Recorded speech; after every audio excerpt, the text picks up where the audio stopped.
ನಮಸ್ತೆ ಸ್ನೇಹಿತರೆ, ಈ ದಿನ ವಿಶೇಷವಾಗಿ ಅಯೋಧ್ಯೆ ನಿಯರ್ ಬೈ ಹೋಗ್ತಾ ಇದೆ. ಹಾಗೆ ದೇವಸ್ಥಾನ ತುಂಬಾ ಹತ್ರ ಇರೋದ್ರಿಂದ ಅಯೋಧ್ಯೆಯಲ್ಲಿ ಶ್ರೀರಾಮಚಂದ್ರನ ದರ್ಶನ ಮಾಡೋಣ ಅಂತ ಹೇಳ್ಬಿಟ್ಟು ಪ್ಲಾನ್ ಮಾಡಿದ್ರು. ಅಲ್ಲೇ ಗಾಡಿ ಒಂದ್ ಕಡೆ ಪಾರ್ಕ್ ಮಾಡಿ ಟಿಫನ್ಗಿಂತ ಮುಂಚೆ ಒಂದು ಟೀ ಕುಡಿದು ಅಲ್ಲಿಂದ ಮತ್ತೆ ನಾನು ದೇವಸ್ಥಾನದ ಕಡೆ ಹೊರಟೆ. ಒಂದೆರಡು ಪಕ್ಷಿಗಳು ಕಾಣೋದೇ ತುಂಬಾ ಕಷ್ಟ ಆಗಿದೆ. ಅಂತದ್ರಲ್ಲೂ ಇಲ್ಲಿ ಸುಮಾರು ಗೋರಂಟಿ ಪಕ್ಷಿಗಳು ತುಂಬಾ ಕಾಣಿಸ್ತಿದ್ವು.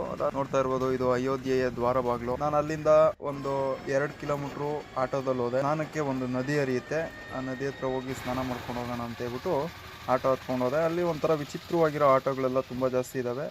ನೋಡ್ತಾ ಇರ್ಬೋದು, ಇದೊಂದು ಮೈನ್ ಸರ್ಕಲ್ ಅಲ್ಲಿ ಒಂದು ವೀಣೆ ಇಟ್ಟಿದ್ದಾರೆ, ತುಂಬಾ ಚೆನ್ನಾಗಿದೆ. ಅಲ್ಲಿಂದಾನೇ ನದಿ ಕಡೆ ಹೋಗುತ್ತೆ. ನದಿ ಹತ್ರ ಹೋದೆ. ನದಿ ಹತ್ರ ಹೋದ್ಮೇಲೆ ಜನ ತುಂಬಾ ಇದ್ರು, ಅಷ್ಟೇನು ಓವರ್ ಆಗಿ ಏನಿರ್ಲಿಲ್ಲ. ಆದ್ರೆ ನಾನು ನದಿ ಮುಂದೆಗಡೆ ಹೋಗಿ ನೋಡಿದಾಗ ಸ್ವಲ್ಪ ನದಿ ನೀಟ್ ಇಲ್ಲ ಅಂತ ಹೇಳ್ಬಿಟ್ಟು ಅನಿಸ್ತು. ಸರಿ ಅಂತೇಳಿ ಬೋಟಲ್ಲಿ ಹೋಗ್ಬೋದೇನೋ ಅಂತ ಹೇಳ್ಬಿಟ್ಟು ಅಲ್ಲೆಲ್ಲ ವಿಚಾರಿಸಿದೆ. ಬೋಟಲ್ಲಿ ಒಂದೆರಡು ಪ್ಲೇಸಸ್ಗಳನ್ನ ರೌಂಡ್ ಹಾಕೊಂಡು ಕರ್ಕೊಂಬಂದು ಮತ್ತೆ ಬಿಡ್ತಾರಷ್ಟೇ. ನಾನು ಸ್ನಾನ ಮಾಡ್ಕೊಂಡು ಹೋಗೋಣ ಅಂತೇಳಿ ಗಂಗಾ ನದಿ ಹತ್ರ ಬಂದೆ. ಅಲ್ಲೊಂದು ಕೆಲವೊಂದು ದೃಶ್ಯಗಳು ನೋಡ್ಬಿಟ್ಟು ನನಗೆ ಸ್ನಾನ ಮಾಡೋಕೆ ಇಂಟ್ರೆಸ್ಟ್ ಬರಲಿಲ್ಲ. ತುಂಬ ಜನ ಬೇರೆ, ತುಂಬ ಗಲೀಜಿತ್ತು. ಸರಿ, ಎಲ್ಲ ಬಾತ್ರೂಮಲ್ಲೇ ಮಾಡ್ಕೊಂಬಿಡೋಣ ಅಂತ ಹೇಳ್ಬಿಟ್ಟು ಅಂದ್ಕೊಂಡು ಬಂದೆ. ಬಟ್ ಇಲ್ಲಿ ಮುಂದೆ ಬಂದರೆ ಸ್ವಲ್ಪ ಜನ, ಕ್ರೌಡ್ ಕಡಿಮೆ ಇದೆ, ಸ್ವಲ್ಪ ಡೀಸೆಂಟಾಗೂ ಇದೆ. ಅಲ್ಲಿ ಅಷ್ಟು ಜನಗಳ ಮಧ್ಯೆ ತುಂಬ ಗಲೀಜಾಗ್ಬಿಟ್ಟಿತ್ತು. ಅದು ನೀರು ಪಾರ್ಟಿಷನ್ ಮಾಡಿದಾರಲ್ಲ, ಸಪ್ರೇಟ್ ಬಾಕ್ಸ್ ಥರ, ಸಿಕ್ಕಾಪಟ್ಟೆ ಗಲೀಜಾಗಿ ಕಾಣ್ತಾ ಇದೆ. ಜನ ಆದರೂ ಬಿಡ್ತಾ ಇಲ್ಲ, ಅದರಲ್ಲೇ ಮಾಡ್ತಾ ಇದ್ದಾರೆ. ನಾನು ಬೋಟಲ್ಲಿ ಹೋಗಿ ಎಲ್ಲರೂ ಮಾಡ್ಬೋದು ಅಂದ್ಕೊಂಡ್ರೆ ಬೋಟಲ್ಲಿ ಕರ್ಕೊಂಡು ಹೋಗ್ತಾರೆ ಅಷ್ಟೇ. ಹೋಗಿ ಸುತ್ತಾಡ್ಕೊಂಡು ಬಿಟ್ರೆ ಇನ್ನೇನಿಲ್ಲ. ಹಾಗಾಗಿ ಬೇಡ ಅಂತೇಳಿ ಬಂದಿದ್ದೆ.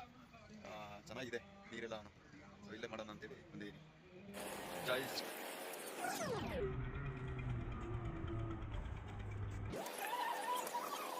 ನೀರು ಚೆನ್ನಾಗಿದೆ, ಫ್ರೆಶ್ ಆಗಿ ಕಾಣ್ತಾ ಇದೆ. ಅಷ್ಟೇನು ಫ್ರೆಶ್ ಇಲ್ಲ ಅಂದರೂ ಒಂದು ಲೆವೆಲ್ ಓಕೆ ಅಂತ ಅಂದ್ಕೊಂಡಿದ್ದೀನಿ.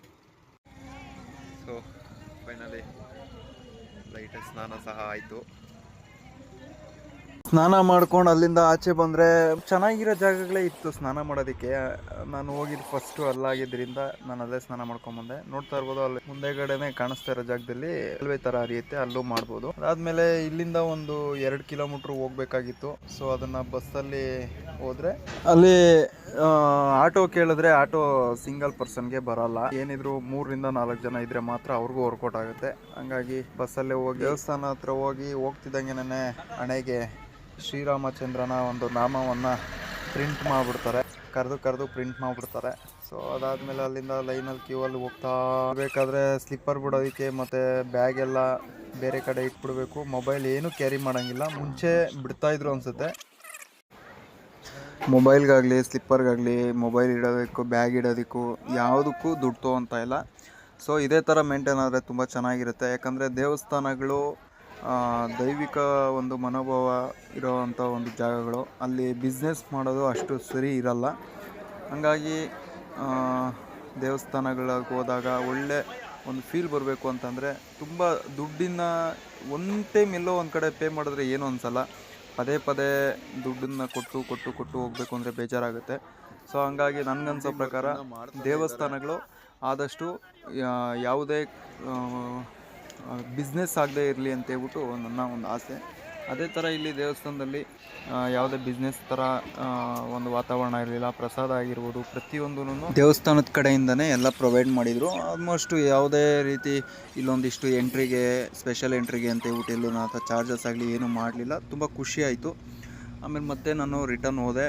ಎಷ್ಟೇ ಆದ್ರೂ ಅಯೋಧ್ಯೆ ಅನ್ನೋದು ಒಂದು ಹಿಂದೂ ಒಂದು ಸಂಪ್ರದಾಯಗಳಲ್ಲಿ, ಆಮೇಲೆ ಒಂದು ದೇವಸ್ಥಾನ, ಶ್ರೀರಾಮನ ಒಂದು ದೇವಸ್ಥಾನ ನೋಡಬೇಕು ಅನ್ನೋದು ತುಂಬ ವರ್ಷದ ಕನಸು. ಈ ಒಂದು ಟ್ರಿಪ್ನಲ್ಲಿ ಆ ಒಂದು ಕನಸು ಈಡೇರಿದೆ.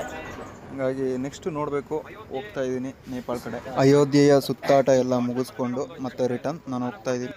ವಿಡಿಯೋ ಇಷ್ಟ ಆದರೆ ಲೈಕ್ ಮಾಡಿ. ಧನ್ಯವಾದಗಳು.